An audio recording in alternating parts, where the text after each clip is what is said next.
Hey everyone, and welcome back to the channel.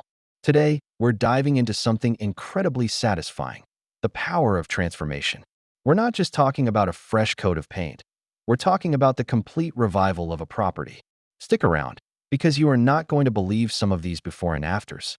Let's start with a property that many would have called a teardown. Picture this: peeling paint, a roof that had seen much better days, and a yard so overgrown you could barely find the front door. It was the kind of place you'd drive past without a second glance. The before shot really tells the story of neglect. The windows were grimy, the siding was stained, and the whole place just had a sad, forgotten feel to it. It's easy to look at a property like this and see only problems, only costs, only headaches. But where some see a lost cause, we see potential. Now, hold on to your hats. Look at this. This is the very same house after a few months of dedicated work. It's almost unrecognizable, right? We started by clearing out all the overgrown landscaping, which immediately opened up the space and let the house breathe. Then came the exterior. We replaced the old, tired siding with a beautiful, modern material and chose a color that completely changes the home's personality. That leaky, worn-out roof? It's gone, replaced with a durable, architectural shingle roof that not only protects the home, but also adds tremendous curb appeal. Notice the windows. They're brand new, energy efficient, and they sparkle. It's like the house can finally see again. And that front door? We added a pop of color to make it a welcoming focal point. This isn't just a facelift, it's a new lease on life. Let's move inside. The before here was just as daunting. We had stained, worn-out carpets, a kitchen straight out of the 70s with laminate countertops and dark, cramped cabinets, and bathrooms that were, to put it mildly, dated. The layout felt closed off and dim. It was functional, but far from inspiring. This is a common story in older homes. Good bones, but years of wear and tear and outdated styles just weigh the whole place down. It lacked flow, light, and any sense of modern living. Okay, are you ready for the after? Boom. We ripped out all that old flooring and laid down this gorgeous, light-colored hardwood throughout the main living areas. It instantly made the space feel bigger, brighter, and more cohesive. The biggest change, though, is the kitchen. We took down a non-structural wall that separated the kitchen from the living room, creating this incredible open-concept space. Look at it now. We've got new white shaker cabinets that go all the way to the ceiling, stunning quartz countertops, a brand new stainless steel appliance package, and a huge island that's perfect for entertaining. It's now the heart of the home, a place where people will actually want to gather. The bathroom's got the same treatment: new vanities, modern tile work, and updated fixtures.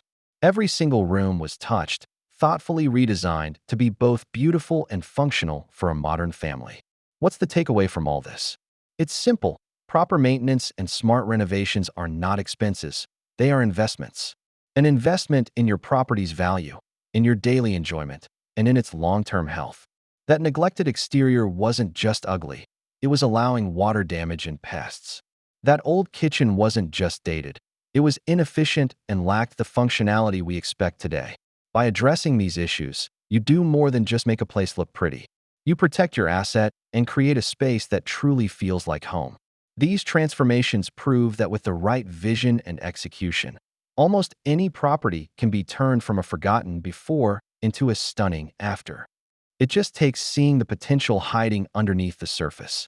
Thanks so much for watching these incredible transformations with me today. It's amazing what a difference a little, or a lot, of work can make.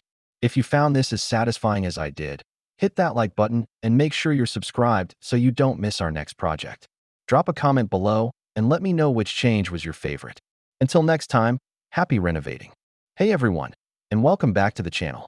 It's so good to see you all here. I've been getting a ton of amazing questions in the comments and my DMs lately, and I thought, what better way to tackle them than with a good old-fashioned Q&A session?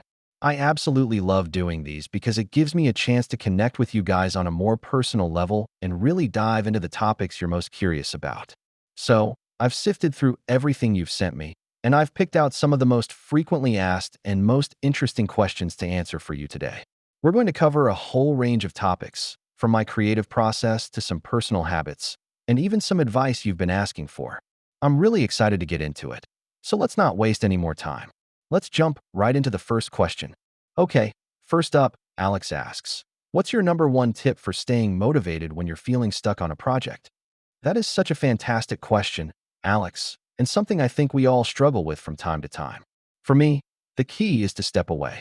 I know it sounds counterintuitive, but trying to force creativity when it's just not there is like trying to push a car uphill.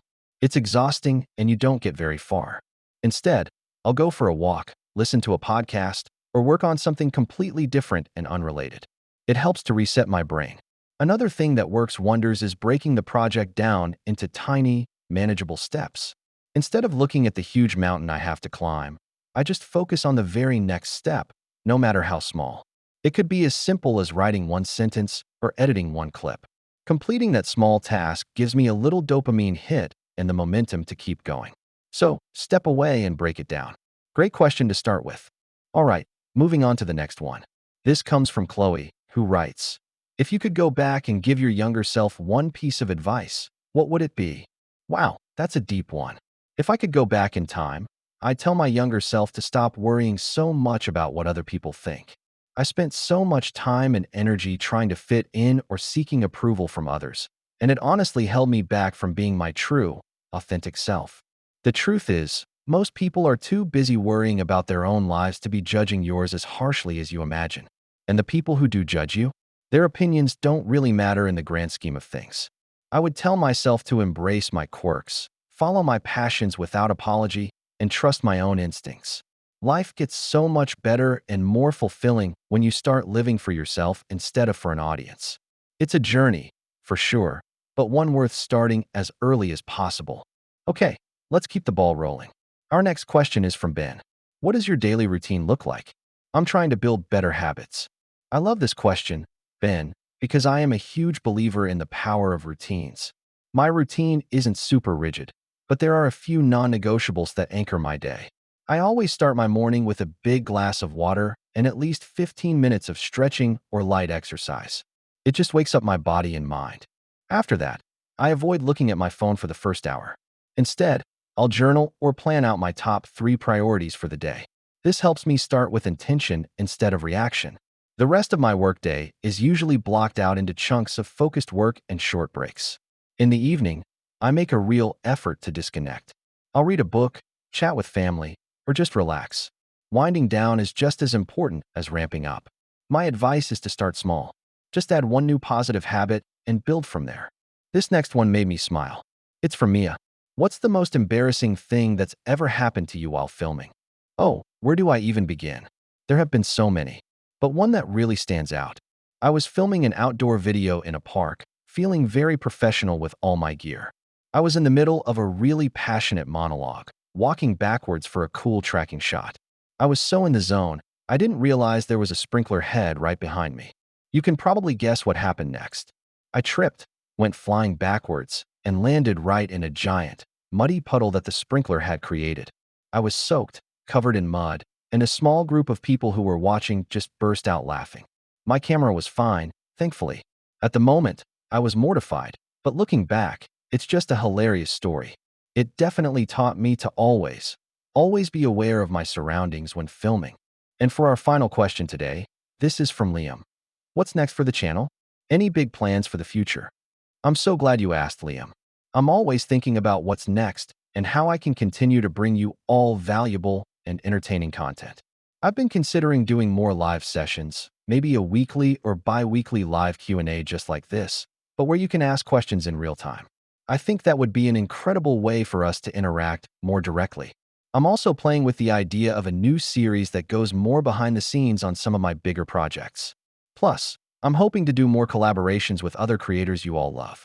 My goal is always to keep growing, evolving, and trying new things to keep this community exciting and fresh. Your feedback is a huge part of that, so please, keep the suggestions coming. And that's a wrap on our Q&A for today. Thank you so much to everyone who submitted a question. I'm sorry I couldn't get to all of them, but I'll definitely be doing more of these in the future. If you enjoyed this video, please give it a thumbs up, and don't forget to subscribe and hit that notification bell so you don't miss the next one. Let me know in the comments which answer resonated with you the most. Thanks for watching, and I'll see you in the next video. Bye.